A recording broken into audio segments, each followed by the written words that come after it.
Welcome. If you're watching this video, you're interested in how to make Google Sites for collaborative projects. What I'm going to show you is a little complicated because there's a fair amount of steps, but hopefully we'll make it as simple as possible. So I've worked on a project this past year with my students where they created websites in groups of 3 or 4 students, and the website had to do with biomes. Now, I could have kids just make a website and they'd be all over the place, or I could give them very firm criteria in which to work with. I used the new Google Sites website because it's much easier to use than the old one. However, the old Google Sites did have templates that were easy to make. Unfortunately, the new Google Sites does not have that feature. However, there is a workaround to that, and you can create your own templates, which you can then push out to your groups, and the groups can format that website and create a nice looking website in a fashion that you want them to create. So I know that explanation wasn't great, but I'll give you a close look at what we did. So I have 3 examples here for us to look at. So this first example, and you're going to see some commonality between all the sites, again, because I gave them a template. So the topic was biomes. This is the main home page. Okay. And under that, there's a subpage for desert, rainforest, tundra, grassland, temperate deciduous forest. Each one of these has its own subpages. So I created all these subpages with directions of what the students need to put in there through the template, which I'll show you in just a moment. So if we click on the desert, what the students would have done here is give some general information about deserts, and I gave them criteria in which they had to include certain elements, such as to include the maps where it's located. They had to include this graph to show the temperature and precipitation within most deserts. They had to include images. Okay, so that was the main desert page, which is this one. But when we click here on desert animals, in the template, which we'll see, students were told they had to include both images and captions of desert animals, and they had to include adaptations that help those animals survive. So we can see nice formatting here. They used the same font color throughout. They were consistent. Another thing the students had to do for each biome was include plants, images, and text again, and include adaptations that help those plants survive within that particular biome. Okay, and again, you can see the consistency of text, and that's one thing I talked to the students about, is being consistent throughout. A third thing they had to do for each biome was create a food web, and we're not going to get into Google Drawings in this session, but they did use Google Drawings to create food webs rather than just going out and finding a food web. I wanted them to make their own food webs, so they used Google Drawings for that, and they took a screenshot of it from Google Drawings and just included it in that food web page. So I'm not going to go through all of these, but if we just look at grasslands, you're going to see basically the same thing.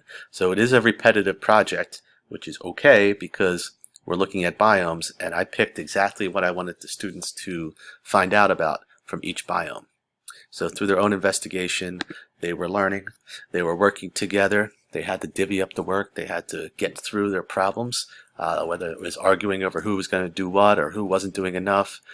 So there was a whole lot of learning outside of just the biome learning how to work with partners and get along and finish a common project was a big part of the learning process.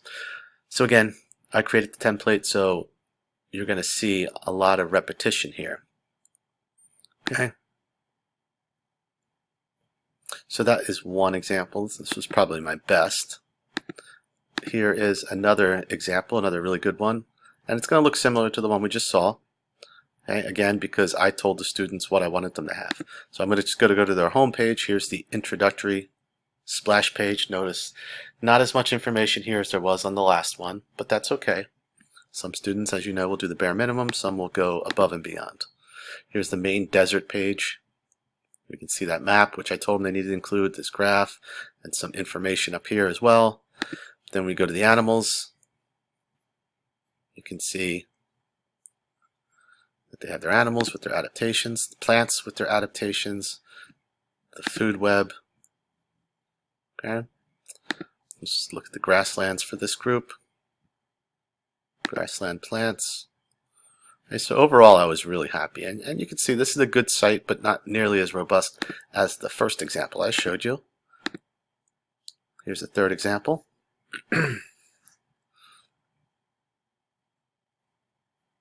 Okay.